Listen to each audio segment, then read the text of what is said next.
Part 2, Western Civilization to 1914. Chapter 4, The Pattern of Change.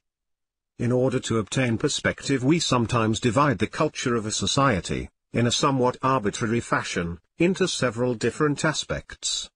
For example, we can divide a society into 6 aspects: military, political, economic, social, religious, intellectual. Naturally, there are very close connections between these various aspects, and in each aspect there are very close connections between what exists today and what existed in an earlier day. For example, we might want to talk about democracy as a fact on the political level, or aspect. In order to talk about it in an intelligent way, we would not only have to know what it is today, we would also have to see what relationship it has to earlier facts on the political level, as well as its relationship to various facts on the other 5 levels of the society.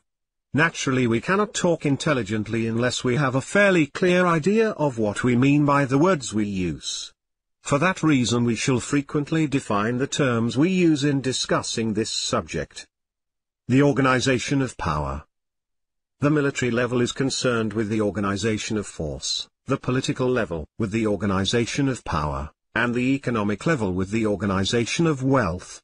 By the organization of power, in a society we mean the ways in which obedience and consent, or acquiescence, are obtained.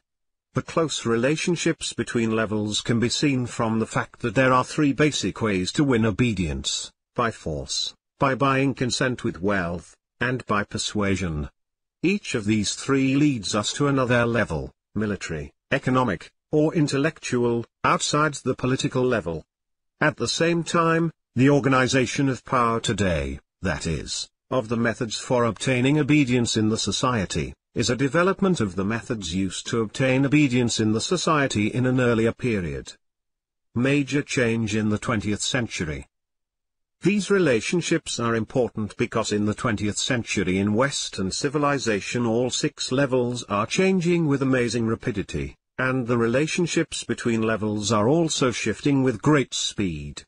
When we add to this confusing picture of Western civilization the fact that other societies are influencing it or being influenced by it, it would seem that the world in the 20th century is almost too complicated to understand.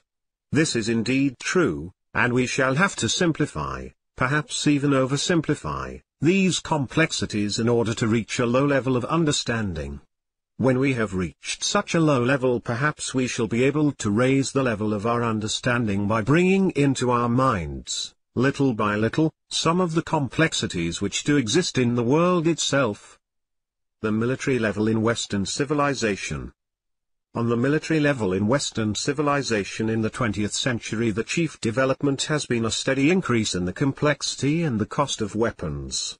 When weapons are cheap to get and so easy to use that almost anyone can use them after a short period of training, armies are generally made up of large masses of amateur soldiers. Such weapons we call amateur weapons, and such armies we might call mass armies of citizen soldiers. The age of Pericles in classical Greece and the 19th century in Western civilization were periods of amateur weapons and citizen soldiers. But the 19th century was preceded, as was the age of Pericles also, by a period in which weapons were expensive and required long training in their use. Such weapons we call specialist weapons. Periods of specialist weapons are generally periods of small armies of professional soldiers, usually mercenaries. In a period of specialist weapons, the minority who have such weapons can usually force the majority who lack them to obey. Thus a period of specialist weapons tends to give rise to a period of minority rule and authoritarian government. But a period of amateur weapons is a period in which all men are roughly equal in military power. A majority can compel a minority to yield, and majority rule or even democratic government tends to rise. The medieval period, in which the best weapon was usually a mounted knight on horseback, clearly a specialist weapon, was a period of minority rule and authoritarian government. Even when the medieval knight was made obsolete, along with his stone castle, by the invention of gunpowder and the appearance of firearms, These new weapons were so expensive and so difficult to use, until 1800, that minority rule and authoritarian government continued, even though that government sought to enforce its rule by shifting from mounted knights to professional pikemen and musketeers. But after 1800, guns became cheaper to obtain and easier to use. By 1840 a Colt revolver sold for $27 and a Springfield musket for not much more, and these were about as good weapons as anyone could get at that time. Thus, mass armies of citizens, equipped with these cheap and easily used weapons, began to replace armies of professional soldiers, beginning about 1800 in Europe and even earlier in America. At the same time, democratic government began to replace authoritarian governments, but chiefly in those areas where the cheap new weapons were available and local standards of living were high enough to allow people to obtain them. The arrival of the mass army of citizen soldiers in the 19th century created a difficult problem of control, because techniques of transportation and of communications had not reached a high enough level to allow any flexibility of control in a mass army. Such an army could be moved on its own feet or by railroad. The government could communicate with its various units only by letterpost or by telegram. The problem of handling a mass army by such techniques was solved partially in the American Civil War of 1861 to 1865 and completely by Helmut von Moltke for the Kingdom of Prussia in the Austro-Prussian War of 1866. The solution was a rigid one. A plan of campaign was prepared beforehand against a specific opponent, with an established timetable and detailed instructions for each military unit. Communications were prepared and even issued beforehand, to be used according to the timetable. This plan was so inflexible that the signal to mobilize was practically a signal to attack a specified neighboring state, because the plan, once initiated, could not be changed and could hardly even be slowed up. With this rigid method, Prussia created the German Empire by smashing Austria in 1866 and France in 1871. By 1900 all the states of Europe had adopted the same method and had fixed plans in which the signal for mobilization constituted an attack on some neighbor, in some cases, as in the German invasion of Belgium, with whom the attacker had no real quarrel. Thus, when the signal for mobilization was given in 1914, the states of Europe leapt at each other. The rise of authoritarian government. In the 20th century the military situation was drastically changed in two ways. On the one hand, communications and transportation were so improved by the invention of the radio and the internal combustion engine that control and movement of troops and even of individual soldiers became very flexible. Mobilization ceased to be equivalent to attack, and attack ceased to be equivalent to total war. On the other hand, beginning with the first use of tanks, gas, high explosive shells, and tactical bombing from the air in 1915 to 1918, and continuing with all the innovations in weapons leading up to the first atomic bomb in 1945, specialist weapons became superior to amateur weapons. This had a double result which was still working itself out at mid-century. The drafted army of citizen soldiers began to be replaced by a smaller army of professional specialist soldiers, and authoritarian government began to replace democratic government. The political level in Western civilization. On the political level equally profound changes took place in the 20th century. These changes were associated with the basis on which an appeal for allegiance could be placed, and especially with the need to find the basis of allegiance which could win loyalty over larger and larger areas from more numerous groups of people. In the early Middle Ages, when there had been no state and no public authority, political organization had been the feudal system which was held together by obligations of personal fealty among a small number of people. With the reappearance of the state and of public authority, new patterns of political behavior were organized in what is called the feudal monarchy. This allowed the state to reappear for the first time since the collapse of Charlemagne's empire in the 9th century, but with restricted allegiance to a relatively small number of persons over a relatively small area. The development of weapons and the steady improvement in transportation and in communications made it possible to compel obedience over wider and wider areas, and made it necessary to base allegiance on something wider than personal fealty to a feudal monarch. Accordingly, the feudal monarchy was replaced by the dynastic monarchy.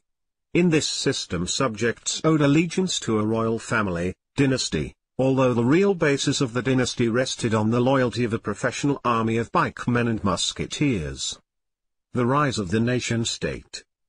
The shift from the professional army of mercenaries to the mass army of citizen soldiers, along with other factors acting on other levels of culture, made it necessary to broaden the basis of allegiance once again after 1800. The new basis was nationalism, and gave rise to the national state as the typical political unit of the 19th century. This shift was not possible for the larger dynastic states which ruled over many different language and national groups. By the year 1903 old dynastic monarchies were being threatened with disintegration by the rising tide of nationalistic agitation. These three, the Austro-Hungarian Empire, the Ottoman Empire, and the Russian Empire of the Romanovs, did disintegrate as a consequence of the defeats of the First World War. But the smaller territorial units which replaced them, states like Poland, Czechoslovakia, or Lithuania, organized largely on the basis of language groups, may have reflected adequately enough the nationalistic sentiments of the 19th century, but they reflected very inadequately the developments in weapons, in communications, in transportation, and in economics of the 20th century. By the middle of this latter century these developments were reaching a point where states which could produce the latest instruments of coercion were in a position to compel obedience over areas much larger than those occupied by peoples speaking the same language or otherwise regarding themselves as sharing a common nationality. Even as early as 1940 it began to appear that some new basis more continental in scope than existing nationality groups must be found for the new superstates which were beginning to be born. It became clear that the basis of allegiance for these new superstates of continental scope must be ideological rather than national. Thus the 19th century's national state began to be replaced by the 20th century's ideological bloc.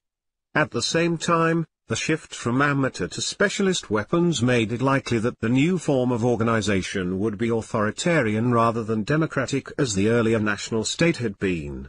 However, the prestige of Britain's power and influence in the 19th century was so great in the first third of the 20th century that the British parliamentary system continued to be copied everywhere that people were called upon to set up a new form of government.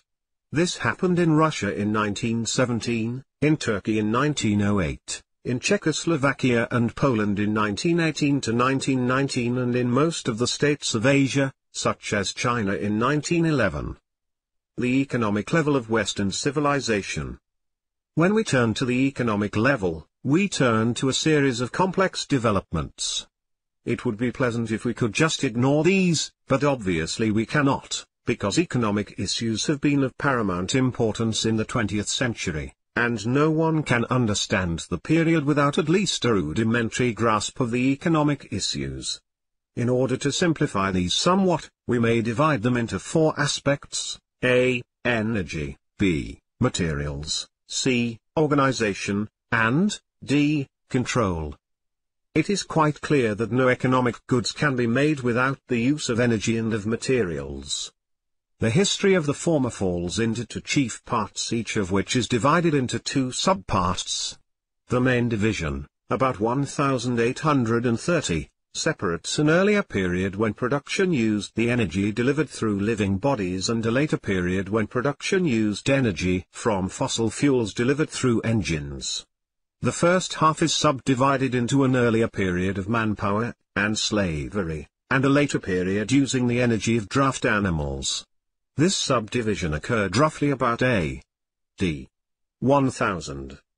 The second half, since 1830, is subdivided into a period which used coal in steam engines, and a period which used petroleum in internal combustion engines.